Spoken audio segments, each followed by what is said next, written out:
Elle a grandi au Mexique dans une famille d'expatriés au nom à rallonge avant de venir s'épanouir à Paris. Est-ce la raison pour laquelle, dans sa carrière aussi, Ariel aime tant se promener d'une discipline à l'autre? Actrice, cantatrice, danseuse, mannequin, Ariel Dombal est industrieuse mais dilettante, curieuse mais versatile, légère mais jamais frivole. Glamour alliance des contraires, la belle Ariel est toujours restée fidèle à la même philosophie de la vie. Elle explique le pourquoi de ses choix aux caméras de Saga. Place Vendôme à Paris. Merci, bonjour. Nous avons rendez-vous avec la belle Ariel dans un célèbre hôtel de la capitale. Une parenthèse enchantée dans un endroit qu'elle connaît depuis sa plus tendre enfance. Je viens au Ritz depuis l'âge de 3 ans parce que ma marraine, qui s'appelait Laura Bacon, qui était une Américaine, qui est morte maintenant, y a vécu pendant 30 ans. Donc je me rappelle que quand j'arrivais du Mexique, je mettais des petits souliers vernis, je m'habillais en élégante et j'étais très impressionnée.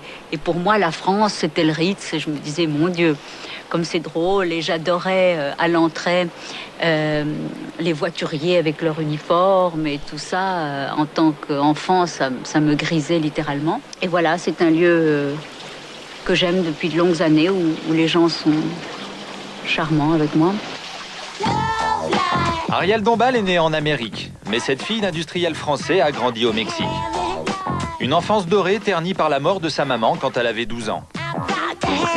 Ses origines aristocratiques lui promettaient un grand mariage avec un prince ou un ambassadeur. Le destin l'emmènera à Paris, loin des Aztèques, vers un certain BHL.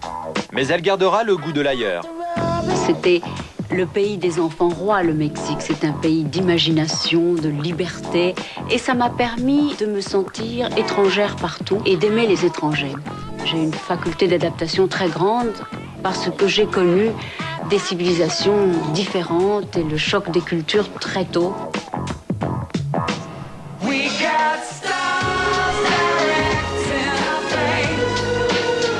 Il y a tous les moments de détente où je viens simplement nager ou boire une tasse de thé, c'est merveilleux. Il faut compter sur ses propres forces dans la vie. Moi, je chante, le métier d'actrice est aussi extrêmement physique, il faut savoir faire beaucoup de choses. Et j'aime l'esprit sportif. Et il faut dire que aussi bien quand on joue au football, au rugby, au basket ou qu'on nage, c'est une euphorie et ça vous mène vers le bien-être. Et qu'est-ce que recherchent les gens? Sinon le bien-être.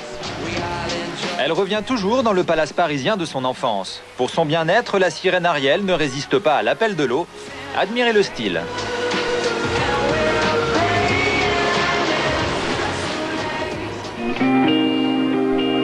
Escapade à Saint-Paul-de-Vence, un petit village au Perché dans les Alpes-Maritimes. Ariel Dombal aime se réfugier ici, dans cet hôtel douillet, à l'abri des regards indiscrets. Bienvenue, Saga. Ce haut lieu qui a vu défiler Simone Signoret, Yves Montand et bien d'autres stars encore lui rappelle son enfance et l'homme de sa vie, l'écrivain Bernard-Henri Lévy. Je suis venue ici comme enfant, avec mes grands-parents. Et puis je suis venue plus tard de manière très cachée et très secrète avec mon futur mari, Bernard-Henri. C'était un des endroits discrets.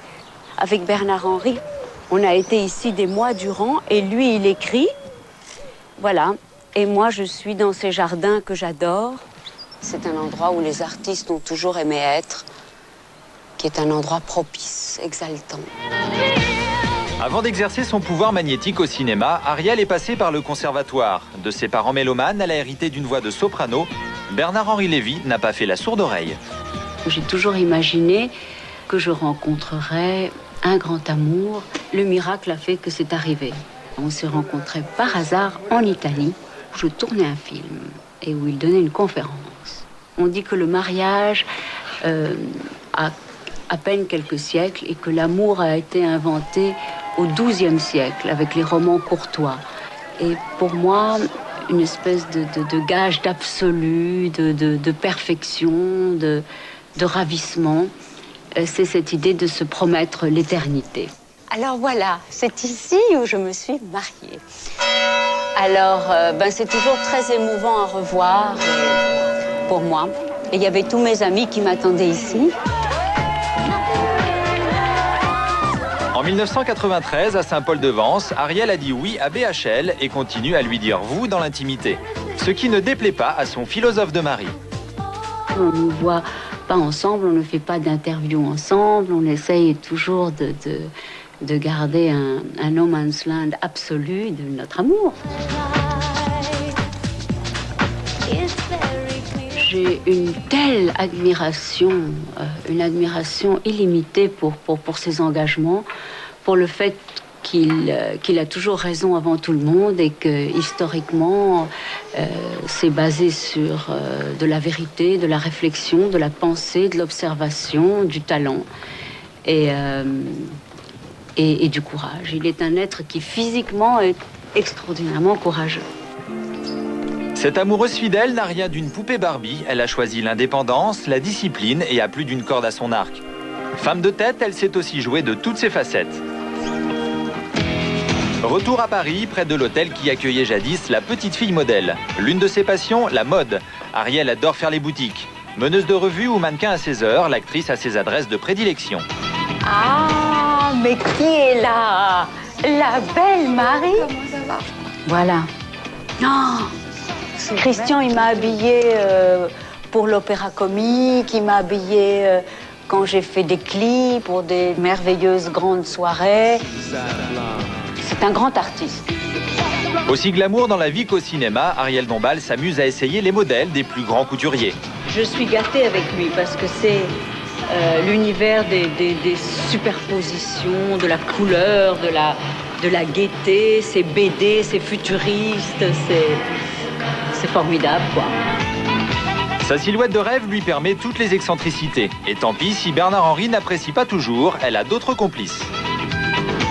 C'est une soirée avec Ariel qu'on a été Une soirée en Suisse. En Suisse, on a beaucoup ri On d'ailleurs. a beaucoup ri. Et donc on a dessiné un dragon. J'ai dessiné un dragon pour Ariel. Et j'ai porté ça. Voilà. Une limousine avec chauffeur latent. Ariel aime le glamour, le luxe et la belle vie. Mais à Saint-Paul-de-Vence, elle choisit une certaine simplicité. Soleil, nature et menu diététique. Oui, bien que je suis végétarienne, comme Bernard-Henri n'est pas là, pas de poisson, ni de viande. La musique, c'est l'art le plus mystérieux. Ça vous soulève au-dessus des êtres et des choses. C'est l'expérience émotionnelle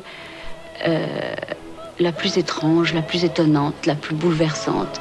Pour moi, chanter un requiem, c'est probablement là que je me sens appartenir à quelque chose qui me dépasse et ça me plaît infiniment. J'ai tourné des choses qui ont eu un grand succès, mais vous savez, le succès, la popularité, ça ne veut pas dire grand-chose non plus. Ça veut dire qu'au lieu de 10 personnes, il y en a 1000 ou 10 000 ou 20 000 ou 10 millions. C'est assez abstrait. On a envie que quelques personnes sentent qui vous êtes et captent ce qu'on est profondément, et puis c'est tout. Je mène la vie que j'ai toujours voulu mener.